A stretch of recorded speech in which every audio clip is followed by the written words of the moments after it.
Yan mga master, umaabot na siguro ng mga 5 minutes hindi pa lumabas yung error na FO. Siguro aabot pa ito ng mga 10 minutes, sobrang haba na. Pero nakita natin na may leaking yung unit.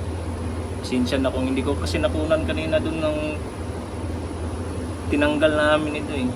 Kasi daming tao talaga sa opisina nila. Opisina kasi ito sa isang government agency. Daming tao Monday ngayon. So, tinanggal ko na lang agad, chinik ko sa labas. Kasi nilinisan ko muna. Nakita ko na may leaking pala doon talaga. Doon sa condenser. Kita nyo dito. Dito banda. Nakita natin kanina dito. So, ganun na lang siguro. I-repair ko na lang muna ito para maibalik, maihatid ko na.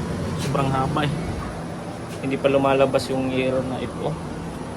So, i-repair ko na lang. Baka bigla na namang mag-burn out dito kasi dun sa kabilang block, may kabilang area. Nandun yung shop ko. Nag-burn out. So, dinala namin dito sa bahay. Tingnan nyo. Sobrang sikip. So, dinala na lang namin dito para kasi maghintay pa kami ng mga ilang oras o baka bukas pa yun. Babalik yung ilaw doon o yung kuryente. Gagamitin ito sa opisina kasi Monday ngayon sobrang daming tao. Government agency ang may-ari nito. So ganoon na lang. Iano ko na lang muna yon, i-repair ko na lang muna. Hihinahin ko muna sa kakargahan nito ng refrigerant para may balik na natin agad. Pakita ko lang sa inyo mamaya parang short video na lang na ibalik natin ito.